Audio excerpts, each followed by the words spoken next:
పిల్లల్ని తీసేస్తావు, కొడుకులు తీసేస్తావు, కూతుర్ని తీసేస్తావు, ఆస్తులు తీసేస్తావు, ఆయన దాసులు తీసేస్తావు, భార్యను దూరం చేస్తావు, అన్నీ దూరం చేస్తావు. కానీ మనిషికి ఏం పోయినా వాడికి ధైర్యం ఏంటి తెలుసా? ఏం పోయినా ఆరోగ్యం ఉంది చాలు అనుకుంటాడు. ఆరోగ్యం కూడా తీసే అన్నాడట. ఇప్పుడు చెప్పండి, తీసేని సాతానుగాడు దేవుడు చెప్తున్నాడంటే ఇప్పుడు యోబు జీవితంలో అన్నీ తీసేస్తున్న సాతానుగాడా దేవుడా? ముఖ్యాంశాలు మరోసారి చెప్పండి. దేవుడు తీసేస్తున్నాడా సాతానుగాడు తీసేస్తున్నాడా? కానీ మనం ఏమంటాం, మాట్లాడితే గుర్తొచ్చేస్తున్నాడు మనకి. ఎవరు ఊరు వెళ్తున్నారంట, ఆటో రాలేదంట, వెంటనే ఎవరినంట, అన్నీ సాతానుగాడి పనులండి, ఆటో ఆడు అనుకుంటాడు, మరి ఆటోకి నాకు మరీ ఇంత డెడ్ షిప్ చేశారు అనుకుంటాడు ఆడు. గుర్తెట్టుకోండి. ఇప్పుడు ఎలా వర్షం పడిపోయింది అనుకోండి, వెంటనే ఎవరినంట చెప్పండి. కానీ బైబిల్ ఏమని చెప్పనా, ఆయన సెలవు లేకుండా చెప్పండి తల వెంట్రుకు కూడా రాలేదంటే సాతానుగాడు ఏదైనా తోటలోకి రావాలన్నా, సాతానుగాడు ఇస్కరియోతు యోధాకు పట్టాలన్నా, సాతానుగాడు ఎవరి జీవితంలోకి వచ్చి వాడు ఏం చేయాలన్నా దేవుడు పర్మిషన్ లేకుండా వస్తాడా? అందుకే సాతానుగాడు అన్నాడు, చేసేది నేను కనబడుతున్నా, చేస్తున్నదంతా నువ్వే ప్రభువా, ఇంకొకసారి నువ్వు చేయి చాపి అతని ఆరోగ్యం మీద కొట్టు. అయిపోయింది మొత్తం అంతా, తన జీవితం చిందరవందర అయిపోయింది. 11వ వచనంలో తేమానీయుడైన ఎలీఫజు, సూసీయుడైన బెల్తాబు, నయమాతీయుడైన జోఫరు అని యోబు ముగ్గురు స్నేహితులు అతను సంభవించిన ఆపదలన్నింటిని గురించి విని వారు అతనితో కలిసి దుఃఖించటకు అతను వాదార్చటకు పోవాలని ఆలోచించుకుని తమ తమ పట్టణములు విడిచి వచ్చి వారు వచ్చి దూరం నిలబడి కన్నులెత్తి చూసినప్పుడు అతన్ని పోల్చలేక తమ వస్త్రములు చింపుకొని ఆకాశంతో తల మీద ధూళి వేసుకుని ఎలుగెత్తి ఏడ్చిరి. అతని బాధ అత్యధికమై ఉండని గ్రహించి ఎవరున్నా అతనికి ఒక్క మాటను పలుకైనను చెప్పగా రేయింబగలు 7 దినములు అతనితో కూడా ఏడ్చారట. యోబు స్నేహితులు వచ్చి ఏదోలాగా యోబుకి ధైర్యం చెప్తాం, మన ఫ్రెండ్ కదా అనుకున్నారట. ఏం ధైర్యం చెప్తారు చెప్పండి? ఒక కొడుకు పోతే ఇంకో కొడుకున్నాడని చెప్పొచ్చు, 7 పోయారు. పోనీ కొడుకులు పోతే కూతురు అని చెప్పొచ్చు, కూతుర్లు పోయారు. పోనీ అందరూ పోయిన ఆస్తులు ఉన్నాయి, పోన్లే యోబు అంటే ఆస్తులు పోయాయి, దాసులు పోయారు. పోనీ ఏం పోయినా పర్లేదు, నీ భార్య నీతో ఉంది కదంటే ఆవిడ దూరం జరిగింది. ఇప్పుడు అన్నీ పోయినా పర్లేదు యోబు, నీ ఆరోగ్యం ఉంది కదంటే ఆరోగ్యం. యోబుకి జీవితంలో ఇది ఉంది, దీన్ని చూసి ధైర్యం తెచ్చుకోవడానికి యోబు జీవితంలో ఏముంది చెప్పండి? ఏమీ లేదు. అందుకే ఫ్రెండ్స్కి ఒక విషయం అర్థమైంది, వీడికి ఏమైనా ధైర్యం చెప్తాం మా ఫ్రెండ్కి అని చెప్పి వాళ్ళకి తెలిసిన చిట్కా, మంచి చిట్కా అది. వాళ్ళు చేసింది ఏంటంటే యోబుతో పాటు 7 రోజులు కలిసి ఏడ్చారు. మంచి ఓదార్పులో ఓదార్పు ఏంటి చెప్పిన, మనం ఎవరి దగ్గరికన్నా వెళ్ళినప్పుడు పెద్ద మోదుబరి పెదరాయిల్లాగా ఇలా చేతులు కట్టుకుని అలాగే జరుగుతాయి ఏం బాధపడక అంటే ఆడు అనుకుంటాడు, నాకన్నా ఈడే బాగున్నాడు అనుకుంటాడు ఆడు. అలా చెప్పకండి. ఏం చేయాలి చెప్పిన, మనకిష్టమైన ప్రియులు బాధపడితే వాళ్ళు బాధపడినప్పుడు వాళ్ళతో పాటు బాధపడండి. వాళ్ళు అవుతే నవ్వండి, వాళ్ళు ఏడిస్తే కొంచెం దుఃఖం చలపండి. వాళ్ళకి అనిపిస్తుంది వాదార్పేడు చెప్పిన, ఏడ్చేవాడికి మంచి వాదార్పు ఏంటంటే వాడితో కలిసి ఏడవడమే. ఎందుకన్నా మంచి వాదార్పు ఏం లేదండి. మనం ఏం చేస్తామంటే ఆడి ముందు అలాగే జరుగుతుంది, ఇలాగే జరుగుతుంది, ఆడి ముందే ఆడి బాధలు ఉంటాయి. మన ఇంటికి ఫోన్ చేసి ఉల్లిపాయలు తెమ్మంటావు, వంకాయలు తెమ్మంటావు అంటే ఆడికి ఎలా ఉంటుంది చెప్పిన, ఈడు బాగానే ఉన్నాడు, నా లైఫ్ ఏంటి ఇలా అయిపోయింది అనుకుంటున్నాడు. అందుకే ఫ్రెండ్స్గా మీరు ఎవరి దగ్గరికి వెళ్ళినప్పుడు వాడితో బాధ అయితే బాధతో ఉండండి, నవ్వైతే నవ్వుతూ ఉండండి. అదే మంచి ఓదారు. వాళ్ళకి అర్థమైంది. అందుకే 7 రోజులు బాగా మౌనంగా ఉన్నారు. కానీ బాధాకరమైన విషయం ఏంటంటే ఏ మనుషుడైనా శ్రమ దినాన్న కృంగుతారు. కుంగరా?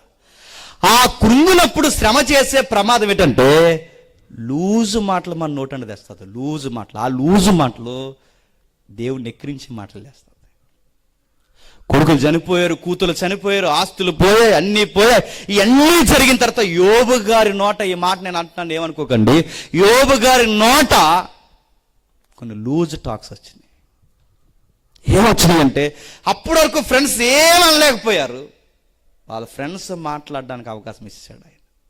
ఏం చేశాడు? 3వ అధ్యాయం తర్వాత యోబు మాట్లాడి మొదలుపెట్టి తాను పుట్టిన దినము శపించుకుని యోబు ఇలాగనే, నా తల్లి గర్భద్వారమున అది మూడినందుకు నా నేత్రం అది బాధను మరుగు చేయనందుకును నేను పుట్టిన దినము లేకపోవును గాక, మగపిల్ల పుట్టినని ఒకటి చెప్పిన రాత్రి లేకపోవును గాక, ఆ దినం అంధకారం అవును గాక, పైనుండి దేవుడు దాన్ని ఎంచుకును గాక, ఎలుగు దాని మీద ప్రకాశింపకుండాను గాక, చీకటి అంధకారము మరలా దాని యొద్దకు తీసుకున్న గాక, మేఘము దాన్ని కమ్మును గాక, పగల కమ్మునట్టు అంధకారము దాన్ని బెదిరించును గాక, అంధకారం ఆ రాత్రి పట్టుకును గాక, సంవత్సరముల్లో దినముల్లో ఒక దానిలోనది హర్షింపకును గాక, మాంసముల్లో సంఖ్యలది చేరకుడును గాక, అది రాత్రి ఒకటి జన్మ కాకపోవును గాక, దానిలో ఉత్సాహధ్వని పుట్టకుండును గాక, దినములో అశుభములని చెప్పేవారు దాన్ని శపించుదురు గాక, భుజంగములను రేపుటకు నేర్పగలవారు దాన్ని శపిందురుగాక, అందులో సంధ్యవేళ ప్రకాశించుతున్న నక్షత్రములు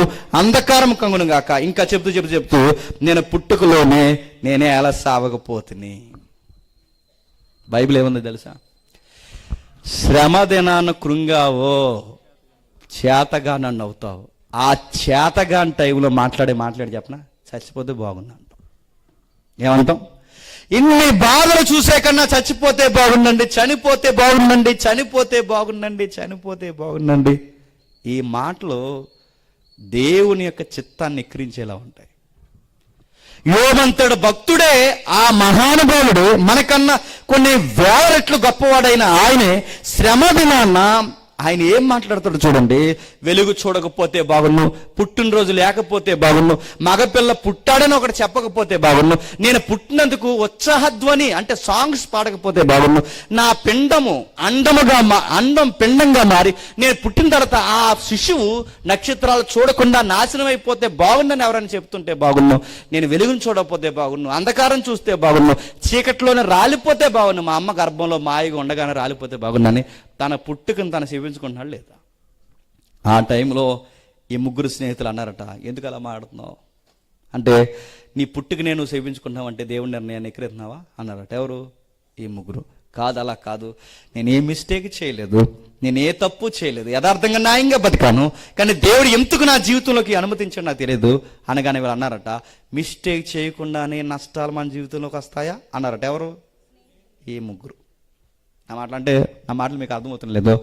యోబు ఏమంటున్నాడంటే, నేను ఏ తప్పు చేయలేదు కానీ నాకు ఇన్ని కష్టాలు, ఇంత వ్యతిరేకత నా భార్యతో సహా ఎందుకు వచ్చాయి నాకు అర్థం కావట్లేదు, కానీ వచ్చాయి, నేను ఏ తప్పు చేయలేదంటే వీళ్ళన్నారట, ఏమీ చేయకుండా ఎందుకు వస్తాయిరా అన్నారట.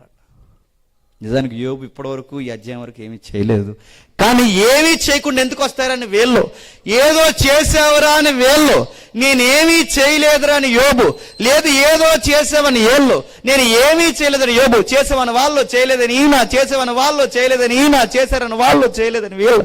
మొత్తం మీద ఈ డిబేట్ 37 అధ్యాయాలు నడిచింది. అదే 37 అధ్యాయాలు. నా మాటలు అర్థమైందా? ఈ 37 అధ్యాయాల తర్వాత వచ్చిన అధ్యాయమే 38వ అధ్యాయం. ఆ 38వ అధ్యాయంలో మాట్లాడుతూ ఏమంటున్నాడు చూడండి దేవుడు. అప్పుడు యెహోవా సుడిగాలిలో నుండి యోబునకు ఎలాగూ ప్రత్యుత్తరం ఇచ్చెను, జ్ఞానము లేని మాటలు చెప్పి నీ ఆలోచన చెరిపి నిన్ను మరింత భయపడుతున్నా వీడెవడు? బాగా వినండి. బిక్క చచ్చిపోయి మన బాధల్లో మనం చచ్చిపోతుంటే మన మీద కామెంటరీ చేసేది ఎవరు చెప్పనా? మన ఫ్రెండ్సే చేస్తారు. లోపల మనం చనిపోయి, మన ప్రియులు చనిపోయి ఏడుస్తుంటే వీళ్ళు టెంట్లో కూర్చుని ఏం మాట్లాడతారంటే, ఏదో చేస్తుంటాడండి దేవుడికి వ్యతిరేకంగా. ఏంటి మన సమోసాలు మన టీలు తాగేసి మళ్ళీ టెంట్లో ఏంటి మా దిన కార్యక్రమానికి వచ్చి మన టెంట్లో కూర్చుని మనం పెట్టిన పొగొడి సమోసా తినేసి టీ తాగుతీలు మాట్లాడి చెప్పినా ఏం చేయకుండా ఇన్ని కష్టాలు ఎందుకు వస్తాయండి? వీళ్ళని ఏం చేయాలో అర్థమవుతుంది ఆ టైంలో. యోబు గారిని ఇంకా బాధపడితే చెప్పినా వాళ్ళు అంటున్నారట, ఎందుకు చచ్చిపోతారు నీ కొడుకులు ఊరకే, ఎందుకు చనిపోతారు నీ కూతుర్లు ఊరకే, ఎందుకు పోతారు రాత్రి నీ స్టోరీ ఎందుకు మారిపోద్ది, ఏదో చేస్తుంటావని ఈ ముగ్గురు బురదినేస్తుంటే 4వ వాడు వచ్చి అన్నాడట, అసలు మీకు ఏమీ తెలియదు, నేను ఉన్నాను పెద్ద పోటుగానని. ఆడొచ్చి అన్నాడట, ఏమన్నా ఆడి పేరు ఎలుహు అన్నాడట. వీళ్ళకేమీ తెలియదు, ఈ ముగ్గురికేమి, యోబు నీకు తెలియదు వాళ్ళకి తెలియదు, నేను చెప్తాను చూడండి ఆన్సర్ అని చెప్పాడు అన్నాడట. నువ్వేదో తప్పు చేస్తుంటావు అన్నాడు. మళ్ళీ ఈడదే మాట ఎవరు? యోబు గారికి. ఇప్పుడు ఎవరికి చెప్తాడు సమాధానం? అందుకే ఇక ఏడ్చి అని కూర్చుని పోతే యోబు గారితో దేవుడు అంటున్నాడు, జ్ఞానము లేని మాట చెప్పి ఆలోచన చెరుపుతున్నా వీడెవడో? నేను అడుగుతున్నాను, ఈడు వస్తాడు, ఈడి కాకపోతే ఇంకొకడు వస్తాడు, ఎల్లే కాకపోతే పొల్లే వస్తాడు, పొల్లే కాకపోతే ఇంకొకడు వస్తాడు, ఇలా 70 మంది అరుస్తారు. అరిస్తే లొంగిపోతావా? నేను అడుగుతున్నాను. ఈ మనుషులు కాకపోతే వ్యాధులు వస్తాయి, వ్యాధులు కాకపోతే కష్టాలు వస్తాయి, కష్టాలు కాకపోతే నిందలు వస్తాయి. యోబు నీకు చెప్తున్నాను, పౌరుషం తెచ్చుకొని లేచిన నువ్వు ఒకటి చెప్పాలి. ఏమని చెప్పినా రానే కష్టమా రానే, ఇబ్బంది రానే, సమస్యలా రానే, ఇంకా నన్ను ఎలివేతలు రానే, అందరు దొరుకుతారు ఎలనే, లేదు నన్ను చేయనే, నాకు సమస్యలు ఎన్నైనా ఎన్ని ఏమి జరిగిపోయినా జరిగేది జరగనే, నేను పౌరుషం తెచ్చుకుని, ఎందుకంటే నా దేవుణ్ణి బట్టి నేను పౌరుషం తెచ్చుకుంటున్నాను తప్ప నేను దేనికి భయపడినాను యోబు చెప్పాలి. యోబే కాదు, నువ్వు నేను చెప్పాలి. దేవుడు ఎక్స్పెక్ట్ చేస్తుంటాడు తెలుసా, నువ్వు ఏదైతే ఉన్నావో ఈ విషయంలో మెలకువ కలిగి ఉండో, ధైర్యం కలిగి ఉండో. ఇప్పుడు ఈ స్నేహితులు కాబట్టి ఊరంతా అంటారు, ఊదంతా కాబట్టి ఇదంతా అంటారు, లేదా నీ చుట్టాలంటారు, నీ పట్టాలంటారు, నీ వాడంటారు, నీ క్లోజ్ సర్కిల్ అంటారు. అంటే తగ్గిపోతావా? పౌరుషం తెచ్చుకో.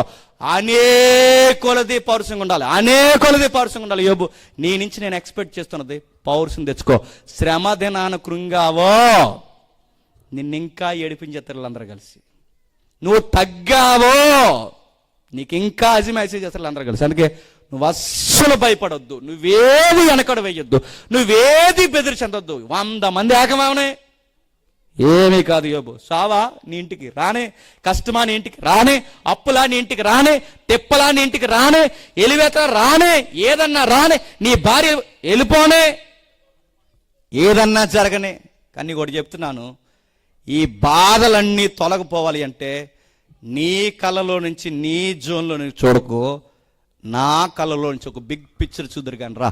ఆ బిగ్ పిక్చర్ ఏంటో తెలుసా? నేను చెబుతున్న క్వశ్చన్స్కి ఆన్సర్ చెప్పు.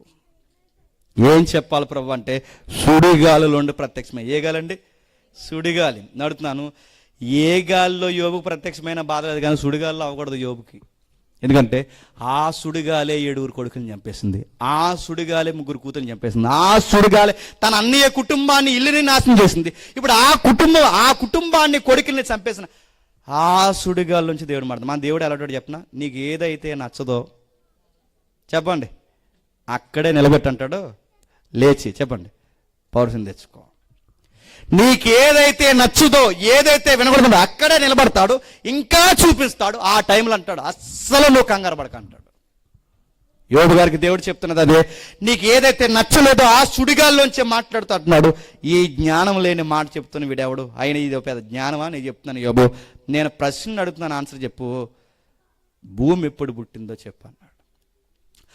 బాధల్లో ఉన్నోడి దగ్గరికి భూమి వచ్చి ఎప్పుడు పుట్టింది చెప్తే ఏమంటాడు చెప్పండి? ఏడు ప్రభు, నేను పుట్టడం వేస్ట్ అనుకున్నాను, మళ్ళీ భూమి ఎప్పుడు పుట్టింది అంటే.